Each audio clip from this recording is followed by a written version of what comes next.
Bagaimana jika seseorang yang telah dinyatakan mati, tiba-tiba hidup kembali, lalu berkata bahwa ia bertemu Yesus? Inilah kisah nyata yang mengguncang sebuah rumah sakit, memecah batas antara logika medis dan keajaiban ilahi. Daniel Sitorus bukan hanya kembali dari kematian, tetapi membawa pesan yang mengubah hidup banyak orang, pasien, dokter, hingga orang asing yang hanya mendengar ceritanya. Kesaksiannya bukan sensasi, tapi misi. Ia dihidupkan kembali bukan untuk dikenang, tapi untuk mengingatkan bahwa kasih, pengampunan, dan harapan adalah cahaya yang bahkan kematian pun tak mampu padamkan. Siapkah kamu mendengarnya? Malam itu suasana rumah sakit Kasih Bunda tampak tenang dari luar, tetapi di dalam ruang ICU, tim medis sedang berpacu dengan waktu. Seorang pria bernama Daniel Sitorus, 43 tahun, menderita serangan jantung akut yang membuat jantungnya berhenti berdetak. Detik-detik kritis membuat dokter jaga, Dr. Irwan, bersama 2 perawat berusaha keras melakukan resusitasi jantung paru, CPR. Semua protokol darurat dilakukan, injeksi adrenalin, defibrilator, hingga ventilator manual. Namun, detak jantung Daniel tidak kunjung kembali. Monitor menunjukkan garis lurus disertai suara bip panjang, pertanda kehidupan telah pergi. Setelah lebih dari 20 menit upaya penyelamatan, Dr. Irwan akhirnya memutuskan untuk menyatakan kematian pada pukul 23.47 waktu Indonesia Barat. Ia menghela napas berat sebelum menurunkan masker bedah dan berkata lirih kepada perawat, "Kita sudah lakukan yang terbaik." Perawat yang biasa tangguh pun terlihat menahan air mata. Daniel bukan sekadar pasien bagi mereka. Ia adalah pasien yang telah dirawat 3 hari karena serangan jantung sebelumnya dan dikenal ramah serta suka menyemangati staf medis. Kesedihan menyelimuti ruangan, namun tugas tetap harus berjalan. Jenazah Daniel dipindahkan ke ruang jenazah di lantai bawah. Tubuhnya dibalut kain putih dan diletakkan di dalam peti logam sambil menunggu proses administrasi dan kedatangan keluarga dari luar kota. Suster Melda, salah satu perawat, mengantar jenazah itu sambil berdoa dalam hati. Ia tak tahu mengapa, tapi malam itu terasa berbeda, lebih dingin, lebih hening, lebih berat. Beberapa lampu lorong bahkan sempat redup saat mereka melewati tangga darurat. Ia sempat berpikir hanya kebetulan, namun tetap merinding.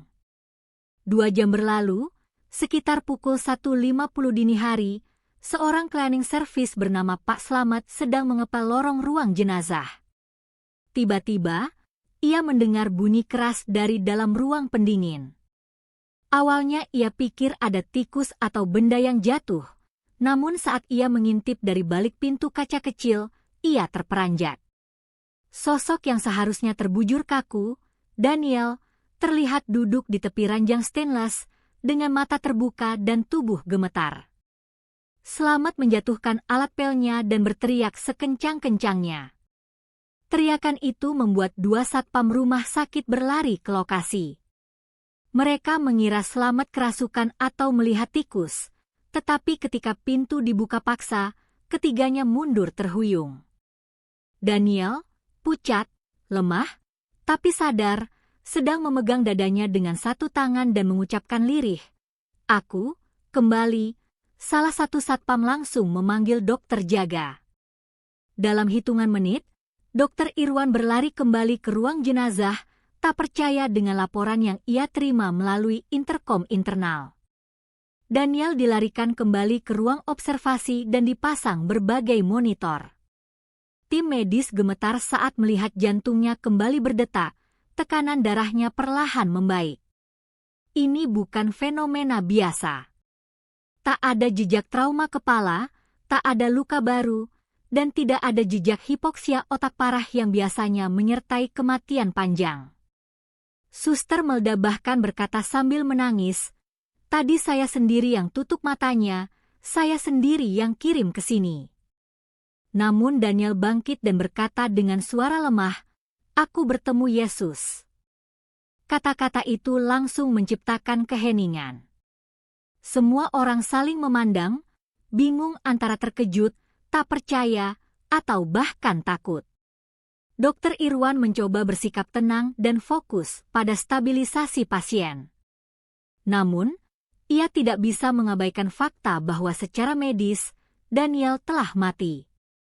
Bahkan waktu kematian telah dicatat resmi.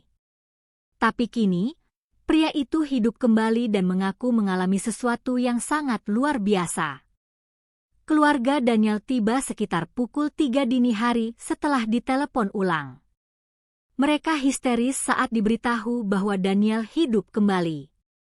Sang istri langsung sujud syukur di depan ruang observasi. Anak perempuannya yang baru lulus SMA menangis sambil memeluk ayahnya yang masih terbaring di ranjang dengan infus dan oksigen. "Aku kira ayah sudah pergi," katanya sambil memeluk tangan ayahnya. Daniel hanya tersenyum, lemah, dan menjawab, "Aku memang pergi. Tapi Tuhan belum selesai denganku." Berita aneh ini mulai tersebar secara diam-diam antar staf rumah sakit. Ada yang menganggap ini mukjizat, ada pula yang mencurigai kesalahan medis atau kegagalan dalam pengamatan tanda vital. Namun malam itu, satu hal yang pasti, seluruh rumah sakit geger. Daniel hidup kembali setelah dinyatakan mati, dan bukan hanya hidup, tetapi membawa cerita yang tak bisa dijelaskan oleh ilmu medis. Sebuah cerita tentang pertemuan dengan Yesus di alam lain, dan pesan-pesan yang katanya harus disampaikan kepada dunia. Keesokan paginya, suasana rumah sakit Kasih Bunda tidak seperti biasanya. Para dokter dan perawat saling berbisik, membicarakan kejadian semalam yang nyaris tak bisa dipercaya.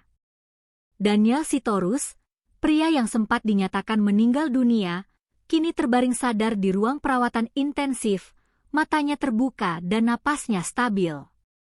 Namun yang paling menghebohkan bukan hanya tentang hidupnya kembali, melainkan kalimat yang pertama kali ia ucapkan, "Aku bertemu Yesus." Kalimat ini menggema di setiap lorong, menimbulkan gejolak antara keimanan dan nalar ilmiah. Dokter Irwan dan tim medis memutuskan untuk mencatat seluruh pengakuan Daniel sebagai laporan resmi. Mereka menyusun tim kecil yang terdiri dari seorang psikolog, perawat senior, dan satu pastor rumah sakit untuk mendengarkan kisah Daniel secara utuh. Mereka khawatir bahwa Daniel mengalami delusi pasca trauma, namun tidak bisa menepis fakta medis bahwa ia telah mati secara klinis selama hampir 30 menit. Tak ada jejak kerusakan otak, dan kesadarannya sangat jernih, hal yang bertolak belakang dengan logika medis. Ketika tim duduk di samping ranjang, Daniel membuka cerita dengan tenang namun dengan mata yang terus berkaca-kaca. "Saat itu aku merasa tubuhku ringan, dan aku melihat diriku sendiri dari atas. Kalian semua panik, berlari, memanggil nama Tuhan, aku bisa melihat semuanya. Aku tahu aku sudah mati," katanya sambil menggenggam tangan istrinya. Perawat senior, Suster Melda, menelan ludah dan mencatat dengan gemetar. Tidak banyak pasien yang bisa menceritakan kondisi ruang ICU dari sudut pandang langit-langit ruangan. Daniel melanjutkan, ia kemudian melihat sebuah lorong bercahaya di ujung yang tak terhingga. Cahayanya bukan menyilaukan, tapi menghangatkan. Damai. Tidak ada rasa takut, tidak ada rasa sakit. Lalu, aku melihat sosok bersinar sangat terang, namun aku tahu itu bukan hanya cahaya. Dia menatapku, dan aku langsung tahu, itu Yesus. Kalimat ini membuat pastor rumah sakit, Romo Samuel, terdiam lama. "Apa yang dia katakan padamu?" tanya Romo lirih. Dia bilang, "Waktumu belum selesai, Daniel. Kau masih punya tugas. Sampaikan kasihku kepada mereka yang lupa, kepada yang terluka, kepada yang membenci," ujar Daniel dengan suara bergetar. Ruangan menjadi sunyi. Tak ada suara selain detak monitor jantung. Suster Melda mulai menangis perlahan. Ia merasa kesaksian itu menyentuh sesuatu yang sangat dalam, bukan sekadar cerita biasa, tapi seperti pesan dari dimensi yang lebih tinggi. Psikolog rumah sakit mencoba tetap objektif. Ia bertanya apakah Daniel mengalami halusinasi atau mungkin mimpi yang sangat nyata. Namun Daniel menjawab, "Aku tahu perbedaan mimpi dan kenyataan. Aku belum pernah merasakan kedamaian seperti itu, bahkan dalam tidurku yang paling nyenyak." Ia juga menyebut percakapan spesifik yang terjadi di ruang ICU setelah ia dinyatakan wafat, termasuk dialog antara dokter dan perawat yang tidak mungkin ia dengar secara biologis karena tubuhnya sudah tak berfungsi. Yang lebih mengejutkan, Daniel mengatakan ia melihat perawat muda bernama Siska menangis diam-diam di ruang penyimpanan obat. Dia bilang dalam hatinya, "Maaf, aku gagal menjaga dia, dan Yesus menyuruhku sampaikan bahwa dia mengampunimu." Siska yang saat itu ikut mendengarkan langsung terjatuh terduduk dan menangis histeris. Tidak ada satupun dari tim yang tahu hal itu, karena Siska tak pernah bicara kepada siapapun tentang perasaannya malam itu. Kisah Daniel mulai menyebar keluar rumah sakit. Salah satu perawat yang terharu mengirimkan rekaman suaranya secara anonim ke grup WhatsApp keluarganya, dan dari situlah rekaman itu tersebar cepat. Dalam hitungan jam, video berdurasi 3 menit tentang mayat hidup kembali mengaku bertemu Yesus viral di media sosial. Banyak yang meragukan, namun lebih banyak lagi yang penasaran. Rumah sakit mulai menerima telepon dari berbagai media, meminta klarifikasi. Daniel sendiri tetap tenang menghadapi semua perhatian ini. Ia tidak mencari sensasi, bahkan meminta agar dirinya tidak diekspos. "Aku hanya ingin sampaikan apa yang Dia perintahkan padaku. Bukan untuk terkenal. Bukan untuk dirayakan. Tapi agar manusia kembali percaya bahwa kasih lebih kuat dari kematian," ucapnya kepada seorang wartawan yang menyamar sebagai pasien.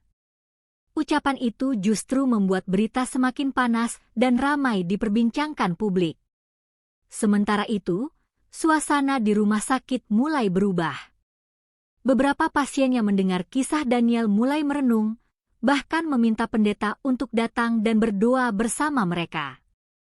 Beberapa perawat yang sebelumnya jarang berdoa kini memulai pagi mereka dengan doa singkat sebelum bekerja. Entah ini kebetulan atau bukan, tetapi kesaksian Daniel mulai menggugah sesuatu yang lama tertidur di hati orang-orang, harapan, iman, dan pertanyaan besar tentang hidup setelah mati. Tim medis Rumah Sakit Kasih Bunda memutuskan untuk melakukan pemeriksaan medis lanjutan terhadap Daniel.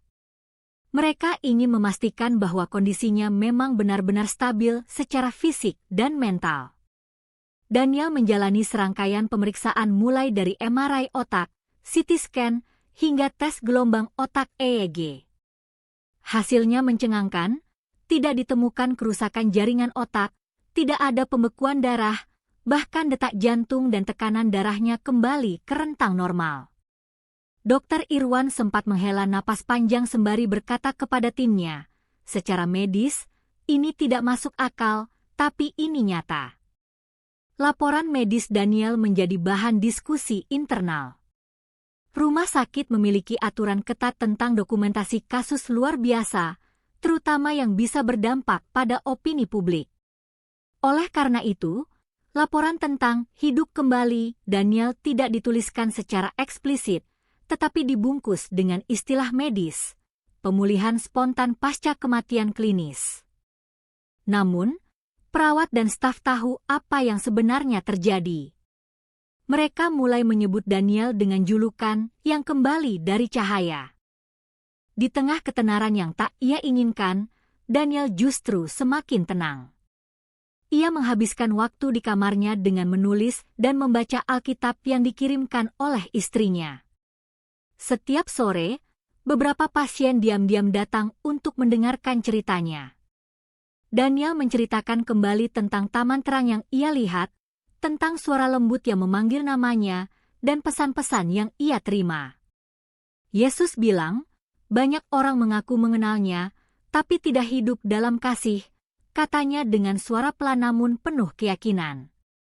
Pastor Samuel, yang selama ini menjadi rohaniwan di rumah sakit, mulai lebih sering menemani Daniel. Ia sendiri mengaku tidak pernah mendengar kesaksian sedetail ini. Biasanya, orang hanya berkata, melihat cahaya, atau merasakan damai, tapi Daniel memberikan urutan, deskripsi, dan bahkan pesan yang konsisten secara teologis, ujarnya kepada pihak rumah sakit. Pastor kemudian meminta izin untuk mencatat semua kesaksian Daniel sebagai arsip rohani yang bisa digunakan sebagai bahan refleksi rohani bagi pasien lainnya. Salah satu wartawan medis dari luar kota akhirnya berhasil menembus pengamanan dan menemui Daniel. Wartawan tersebut awalnya skeptis, tapi setelah mendengar cerita Daniel secara langsung dan melihat hasil medisnya, ia terdiam lama. Ia lalu menulis artikel dengan judul, "Pria ini dinyatakan mati, hidup kembali, dan berkata telah bertemu Yesus."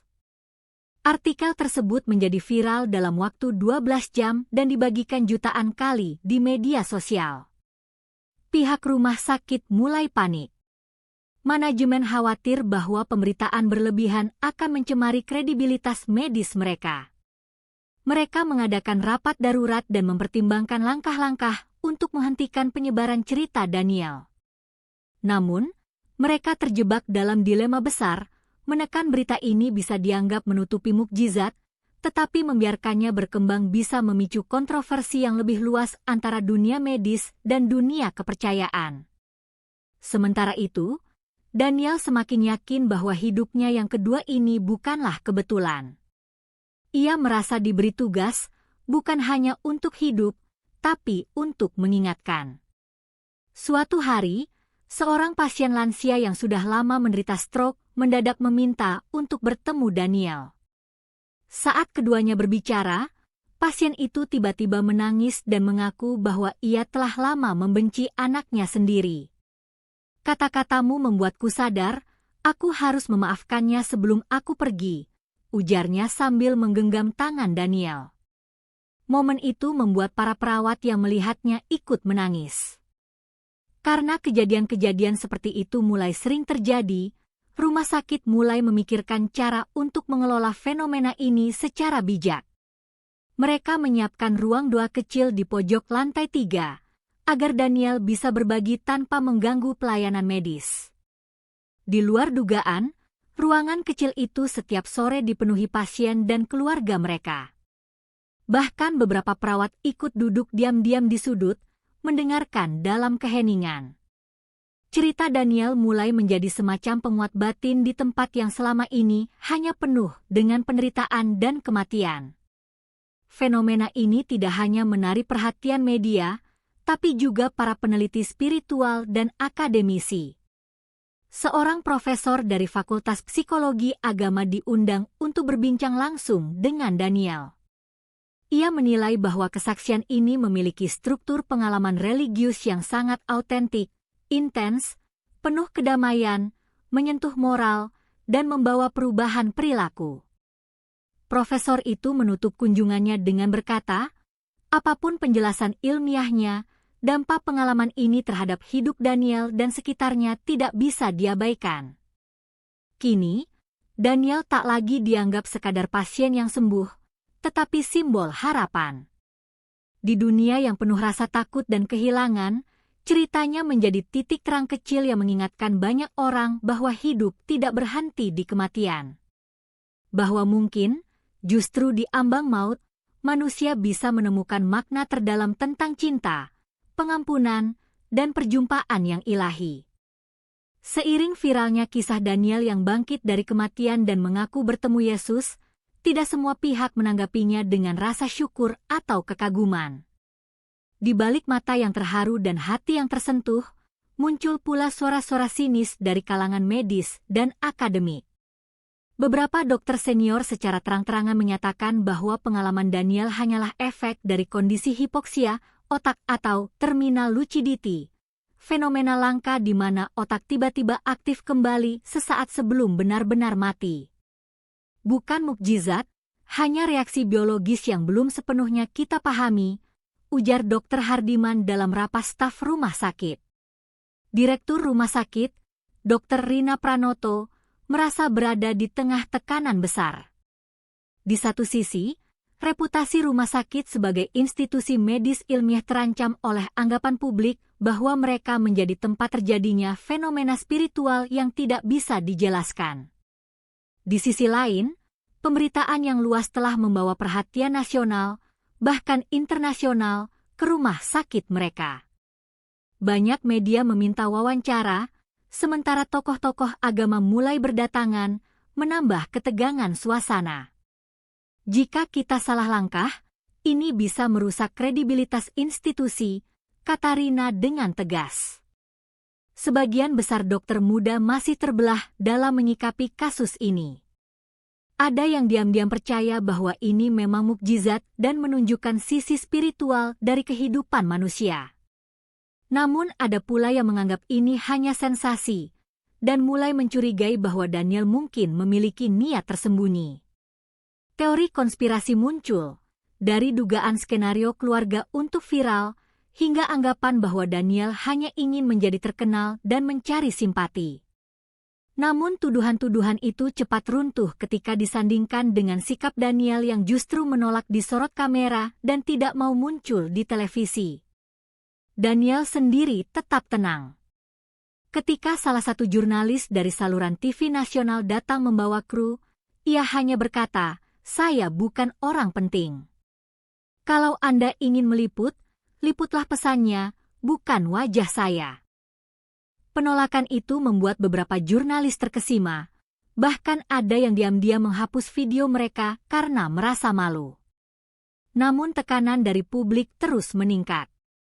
Netizen berdebat sengit, tagar mukjizat Daniel dan penipuan spiritual bersaing di Twitter.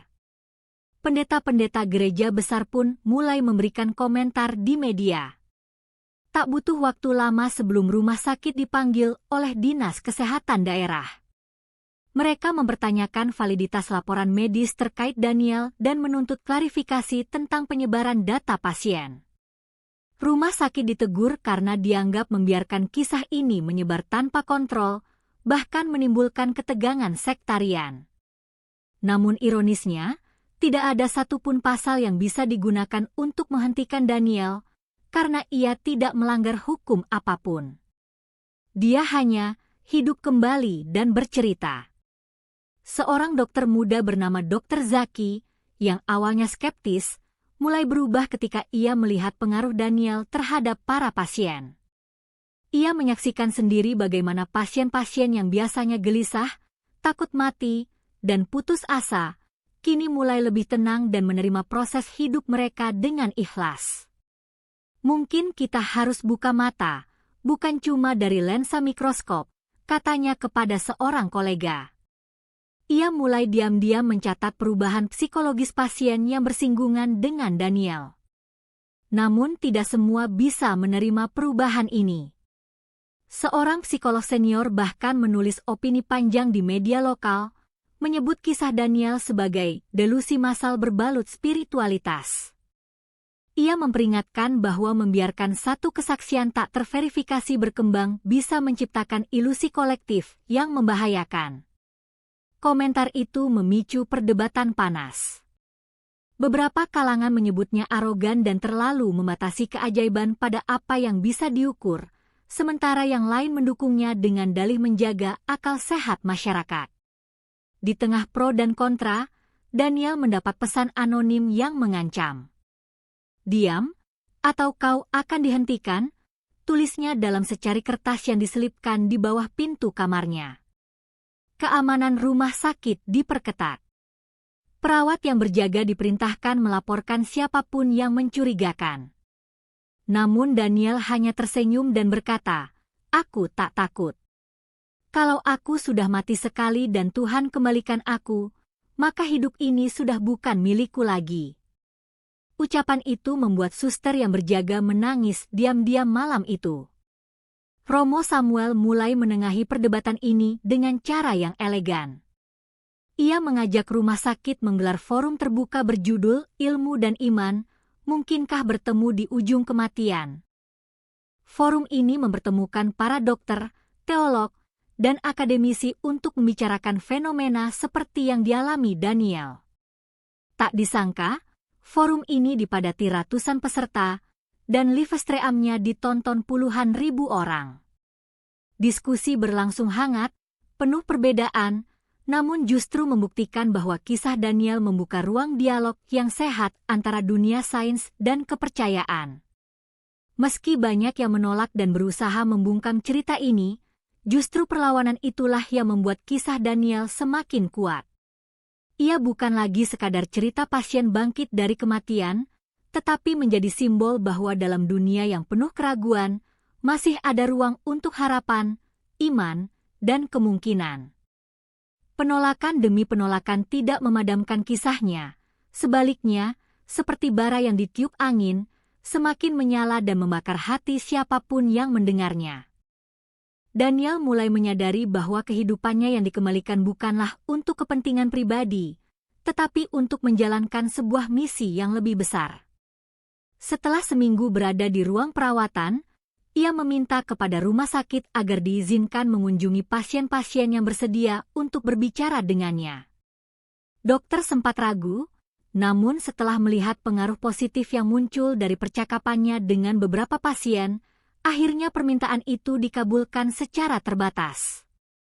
Maka dimulailah perjalanan Daniel dari kamar ke kamar, bukan sebagai pasien, melainkan sebagai pembawa pesan. Di ruang pasien kanker stadium akhir, Daniel bertemu dengan seorang wanita bernama Bulastri yang sudah 3 hari tidak mau makan dan memaksa keluarganya mencabut alat bantu hidup. Saat Daniel duduk di sampingnya, ia tidak berkata banyak. Ia hanya memegang tangan wanita itu dan berkata pelan, "Aku sudah melewati apa yang kau takuti. Kematian itu bukan akhir. Aku diutus kembali agar kamu tahu bahwa kamu tidak sendiri." Bulastri menangis terseduh-seduh dan untuk pertama kalinya minta disuapi bubur keesokan harinya. Perubahan demi perubahan seperti itu terjadi tanpa gembar-gembor. Seorang pasien muda yang sempat mencoba bunuh diri karena gagal masuk universitas kini rajin membaca Alkitab dan mulai tersenyum kembali. Seorang bapak yang tak pernah menjenguk anaknya karena malu pernah memukuli ibunya, kini memeluk sang anak sambil menangis, usai berbicara dengan Daniel. Tidak ada doktrin, tidak ada ceramah panjang. Hanya kehadiran, cerita singkat, dan aura damai yang entah datang dari mana. Semua menyebutnya sebagai penghiburan dari alam lain.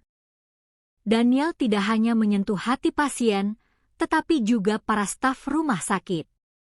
Beberapa perawat yang selama ini bekerja secara otomatis, mulai terlihat lebih lembut dalam memperlakukan pasien. Mereka mulai menyapa lebih hangat, mendengarkan lebih dalam. Bahkan petugas kebersihan yang seringkali dianggap tak terlihat oleh pengunjung, kini merasa dihargai karena Daniel selalu menyempatkan menyapa mereka dan berkata, "Terima kasih karena menjaga tempat ini." Kalimat sederhana itu meruntuhkan tembok ketidakpedulian yang sudah lama menebal. Salah satu peristiwa yang paling menggemparkan terjadi ketika Daniel meminta izin untuk mengunjungi penjara kecil di dekat rumah sakit, tempat narapidana yang sedang dirawat sementara. Di sana, ia meminta dipertemukan dengan seorang pria bernama Ruben Sitanggang, seorang mantan preman yang dihukum karena membunuh ayah Daniel dalam perampokan puluhan tahun silam. Semua orang kaget dengan permintaan itu. Namun Daniel bersikeras. Yesus bilang aku harus mengampuni. Maka aku harus menyelesaikan ini, ujarnya dengan tenang. Pertemuan itu berlangsung tertutup dan dijaga 2 petugas. Di dalam ruangan kecil itu, Daniel menatap Ruben yang langsung menunduk malu. "Aku tahu siapa kau," kata Daniel. Ruben hendak berbicara, tapi suara Daniel mengalahkan segalanya, "Dan aku mengampunimu." Pria itu menangis seperti anak kecil. Ia memukul dadanya sendiri, memohon ampun, dan berkata ia sudah bertobat di balik jeruji. Daniel memeluknya dan berkata, "Sekarang kamu juga punya tugas, bagikan kasih, bukan dendam." Setelah kejadian itu, Ruben meminta agar dibaptis ulang di dalam penjara. Dari sana, kisah Daniel makin merambah kemana-mana. Komunitas gereja kecil mulai mengundangnya untuk bercerita, walau Daniel tetap menolak tampil di mimbar. Ia hanya duduk dan menceritakan ulang pengalaman matinya dengan kalimat sederhana. "Aku tidak mati untuk jadi nabi atau pendeta. Aku hanya menyampaikan pesan yang Dia sampaikan padaku. Kasihilah. Maafkan. Jangan tunda." Ucapan itu menggema lebih kuat daripada ribuan khutbah yang pernah didengar banyak orang. Kegiatan rutin Daniel di taman rumah sakit mulai dikenal sebagai jam damai. Setiap sore jam 5, pasien dan pengunjung berkumpul di taman belakang. Mereka tidak datang untuk beribadah, tetapi untuk mendengarkan cerita dan saling berbagi. Di situ, banyak pasien yang berani mengungkapkan rasa takutnya terhadap kematian dan mendengarkan dengan penuh harap ketika Daniel menenangkan mereka, bukan sebagai pengkhotbah, tetapi sebagai orang yang sudah pernah melewati garis batas. Suatu malam, seorang anak kecil berusia 7 tahun yang sedang dirawat karena leukemia bertanya kepada Daniel, "Kalau nanti aku mati, apa aku akan ketemu Yesus juga?" Daniel memeluk anak itu erat dan berkata, "Iya, dan kamu akan melihat cahaya paling indah yang pernah ada. Tapi sekarang, tugasmu adalah tersenyum sebanyak mungkin, supaya Tuhan tahu kamu bahagia meski sakit." Anak itu tertidur di pelukan Daniel, dan suster yang menyaksikannya tidak bisa menahan air mata. Dari seorang pria yang sempat dianggap delusi dan pembuat sensasi, kini Daniel menjadi cahaya kecil di rumah sakit yang dulunya hanya tempat untuk berjuang melawan penyakit. Kini, tempat itu juga menjadi ruang untuk berdamai dengan kehidupan dan kematian. Misi Daniel belum selesai, tetapi jejaknya mulai terasa. Ia tidak membawa kitab atau gelar, tapi membawa pengalaman yang menggetarkan dan tak bisa disangkal. Kematian itu nyata, tapi kasih jauh lebih nyata lagi. Perubahan atmosfer di rumah sakit Kasih Bunda kini terasa nyata. Jika sebelumnya lorong-lorong rumah sakit hanya dipenuhi aroma disinfektan dan suasana cemas, kini banyak yang merasakan keheningan damai yang sulit dijelaskan. Di balik kesibukan medis yang tak pernah berhenti, terselip keajaiban-keajaiban kecil yang mulai dirasakan oleh banyak orang, bahkan oleh mereka yang awalnya tak percaya. Semua bermula dari satu titik, Daniel. Dan dari titik itu, lingkaran kesaksian mulai menyebar.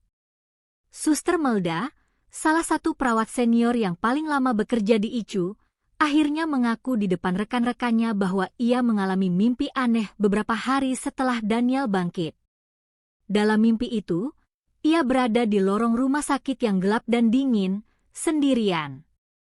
Lalu muncul cahaya yang perlahan menghangatkan ruangan, dan ia melihat Daniel berdiri di tengah cahaya itu, mengenakan pakaian putih bersih.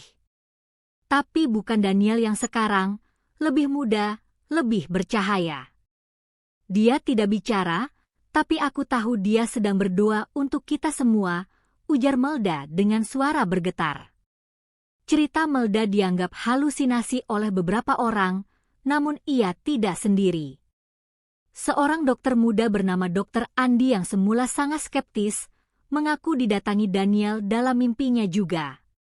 Tapi anehnya, dalam mimpi itu Daniel tidak berkata apa-apa.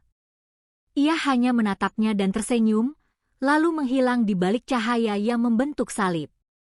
Aneh, padahal aku bukan orang beragama, kata Andi di ruang staf, dan sejak itu, ia mulai membawa kalung salib kecil yang dulu diwariskan ibunya. Rekaman CCTV di ruang jenazah pun akhirnya diperiksa ulang oleh bagian keamanan atas permintaan salah satu staf. Dalam rekaman itu, Terlihat kilatan cahaya samar yang muncul tepat pukul 1.53, hanya beberapa menit sebelum Daniel ditemukan duduk hidup kembali. Cahaya itu tak datang dari lampu, tidak pula dari senter. Ia seperti kilatan halus yang bergerak vertikal dan menghilang perlahan. Kepala keamanan rumah sakit hanya bisa menggeleng. Itu bukan pantulan. Aku jaga CCTV 12 tahun, belum pernah lihat yang kayak begini. Seorang pasien bernama Pak Gunawan, yang mengalami koma ringan selama 2 hari, mengungkapkan pengakuan mengejutkan saat sadar kembali. Ia berkata, "Aku juga melihat cahaya. Tapi bukan cahaya biasa. Aku merasa tenang, lalu kulihat ada orang yang berdiri di ujung lorong. Aku tak kenal siapa dia, tapi setelah lihat Daniel di TV, aku tahu itu dia." Tim medis menganggapnya sebagai efek samping sedatif. Tapi perawat yang menjaganya waktu itu tahu, Pak Gunawan tidak pernah tahu tentang Daniel sebelumnya. Bahkan seorang petugas kantin rumah sakit, Ibu Yuli, ikut menceritakan bahwa ia mendengar nyanyian halus seperti lagu rohani dari lorong kamar Daniel pada malam-malam tertentu. Saya pikir radio ruangan nyala. Tapi waktu saya masuk, nggak ada suara apa-apa. Tapi setiap kali saya dengar lagu itu, hati saya tenang. Kayak, ada yang jaga kita, katanya sambil tersenyum malu. Para staf yang biasa tertawa mendengar cerita seperti itu kini hanya bisa diam, menyimpan kisah itu dalam-dalam.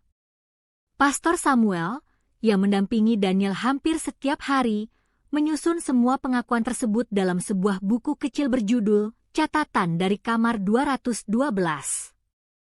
Buku itu tidak dijual atau diterbitkan luas, tetapi dicetak terbatas untuk dibagikan kepada staf, pasien, dan keluarga mereka yang meminta. Buku itu berisi kesaksian demi kesaksian, bukan untuk mengubah keyakinan siapapun, melainkan sebagai pengingat bahwa keajaiban bisa hadir dalam bentuk paling sederhana, kehadiran, kasih, dan damai. Seorang pasien anak bernama Nisa, yang sedang menjalani kemoterapi, mendadak berkata kepada ibunya, "Ma, nanti kalau aku tidur lama, Yesus dan Kak Daniel bakal tunggu aku, ya?" Kata-kata itu membuat ibunya menangis terseduh di depan perawat. Daniel sendiri selalu menghindar dari pernyataan berlebihan. "Aku bukan malaikat, aku bukan nabi. Aku hanya orang biasa yang pernah mati dan dikasih kesempatan kedua," katanya berkali-kali.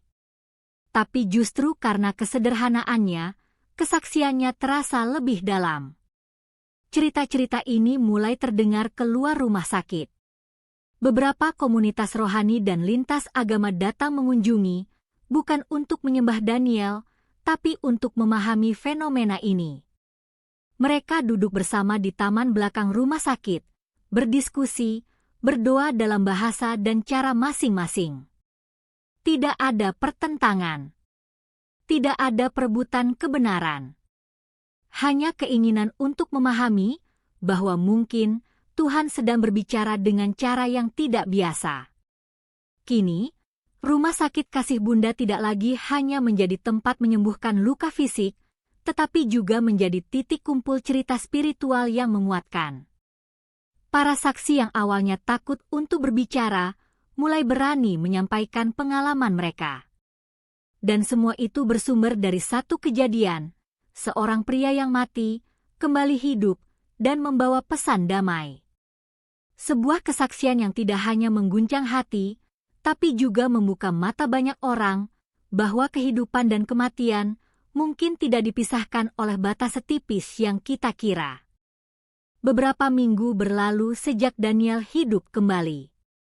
Rumah Sakit Kasih Bunda mengalami perubahan bukan hanya dalam sistem kerja, tetapi dalam semangat yang menyelimuti bangunannya. Banyak pasien merasa lebih damai, lebih pasrah, dan lebih menerima takdir mereka. Staf medis bekerja bukan hanya dengan logika, tapi dengan empati yang dalam. Semua ini bermula dari satu kejadian yang sulit diterima akal, namun tak bisa dibantah oleh hati, seorang pria yang kembali dari kematian dan membawa pesan kasih. Namun tubuh Daniel semakin lemah dari hari ke hari. Meski secara medis semua hasil pemeriksaan normal, detak jantungnya mulai tidak stabil, tekanan darahnya menurun perlahan, dan wajahnya tampak semakin pucat. Dokter Irwan yang terus mengawasinya tahu, ada sesuatu yang tak bisa dijelaskan oleh ilmu kedokteran. Ia menyimpan hasil EKG terakhir Daniel sambil berbisik, seperti ada sesuatu yang perlahan menarik dia kembali. Daniel sendiri tampak tenang. Ia hanya berkata, "Waktuku hampir selesai." Malam itu, langit di atas rumah sakit mendung, namun tak hujan. Daniel meminta agar jendela kamarnya dibuka. Ia ingin menghirup udara malam untuk terakhir kalinya. Di sekeliling ranjangnya, duduk istri, anak perempuannya, Pastor Samuel, dan beberapa staf rumah sakit yang sejak awal selalu bersama dia. Tidak ada tangisan, hanya keheningan yang sangat dalam. Daniel tersenyum dan berkata, "Kalian semua telah jadi bagian dari tugas ini. Terima kasih sudah mendengar, bahkan saat kalian tak percaya." Anak perempuannya menangis pelan sambil menggenggam tangan ayahnya yang semakin dingin. "Ayah, jangan pergi lagi," katanya. Daniel membalas dengan suara sangat pelan, "Aku harus pergi, tapi kalian harus lanjutkan. Jangan cuma percaya, tapi jalani kasih itu setiap hari." Pastor Samuel menunduk dan mulai berdoa dalam hati, sementara istri Daniel mencium kening suaminya dan berbisik, "Kalau kau bertemu Yesus lagi, sampaikan terima kasih karena mengembalikanmu padaku, meski sebentar." Detik demi detik terasa lambat. Mesin monitor menunjukkan angka-angka yang melemah. Detak jantung Daniel mulai jarang, dan akhirnya berhenti. Garis lurus muncul di layar monitor. Tapi tidak ada kepanikan, tidak ada teriakan. Semuanya diam. Seperti menyadari bahwa kali ini kepergian Daniel bukanlah tragedi, melainkan penyelesaian dari sebuah misi. Dokter Irwan mematikan mesin dengan pelan dan menutup mata Daniel sambil berkata pelan, "Istirahatlah, pahlawan damai." Keesokan harinya, berita meninggalnya Daniel tidak diberitakan sebagai kematian pasien. Media besar yang sebelumnya meliputnya secara sensasional kini menurunkan nada pemberitaan mereka. Daniel Sitorus, pria yang hidup kembali dan menyebarkan pesan damai, telah berpulang kedua kalinya, begitu bunyi salah satu headline nasional. Banyak yang datang melayat, bukan hanya keluarga, tapi juga pasien, perawat, dokter, bahkan orang-orang yang belum pernah bertemu dengannya. Jenazah Daniel dimakamkan sederhana, sesuai permintaannya. Tak ada keramaian, tak ada acara khusus. Hanya doa-doa yang dipanjatkan dalam berbagai bahasa. Di pusaranya tertulis satu kalimat sederhana yang menjadi pesan abadi. "Aku sudah melihat cahaya, dan aku kembali untuk membawanya ke kalian."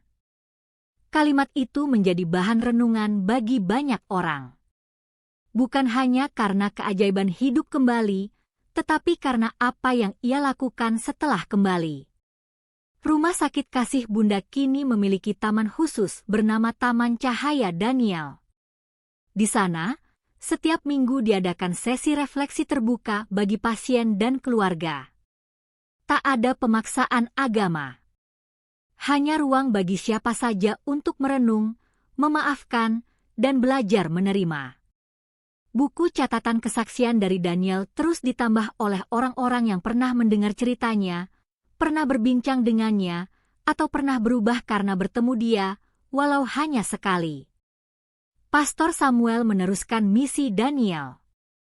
Ia membentuk sebuah komunitas kecil bernama Langkah Kedua, yang misinya sederhana, menyebarkan kasih tanpa syarat. Beberapa staf rumah sakit bergabung. Bahkan seorang mantan pasien yang dulu hendak bunuh diri kini menjadi relawan tetap. Mereka pergi ke rumah sakit lain, bukan untuk meyakinkan orang soal mukjizat, tetapi untuk membagikan kisah bagaimana satu nyawa yang kembali dari kematian bisa menyalakan harapan di banyak jiwa. Hidup Daniel memang berakhir, tapi jejaknya tidak. Ia datang kembali bukan untuk menciptakan kehebohan, tapi untuk menyampaikan pesan yang paling mendasar namun paling sering dilupakan manusia. Kasih adalah segalanya. Dan karena kasih itu, seorang mayat bisa hidup kembali, bukan hanya untuk membuktikan keajaiban, tetapi untuk mengajarkan manusia cara mencintai sebelum ajal datang. Keseluruhan kisah dalam 7 bab Rumah Sakit Geger. Mayat hidup kembali dan mengaku bertemu Yesus merupakan perjalanan spiritual dan emosional yang mengguncang batas antara logika dan iman, antara hidup dan kematian. Dari babak awal saat Daniel Sitorus dinyatakan mati dan kemudian hidup kembali, hingga pengakuannya bertemu dengan sosok Yesus yang memberikan pesan cinta dan pengampunan, cerita ini perlahan menyalakan api harapan di tempat paling kelam, ruang rumah sakit. Kesaksiannya bukan hanya menggugah keluarga dan pasien, tetapi juga mengguncang komunitas medis, menimbulkan perdebatan ilmiah sekaligus menciptakan ruang refleksi rohani. Daniel tak hanya menjadi saksi hidup mukjizat, tapi menjadi pembawa perubahan nyata bagi pasien putus asa, staf medis yang kehilangan empati, dan bahkan mereka yang semula skeptis. Dari dialog kecil di ranjang rumah sakit hingga momen pengampunan terhadap pembunuh ayahnya, misi hidup keduanya adalah tentang membawa cahaya ke tempat yang paling gelap. Ketika akhirnya ia meninggal kembali, bukan rasa kehilangan yang mendominasi, melainkan warisan damai yang menjalar dan membentuk komunitas kasih yang hidup. Daniel bukan hanya pulang ke dunia untuk membuktikan mukjizat, tapi untuk menyentuh hati manusia dan mengingatkan bahwa dalam kehidupan yang singkat ini, kasih adalah hal paling kekal.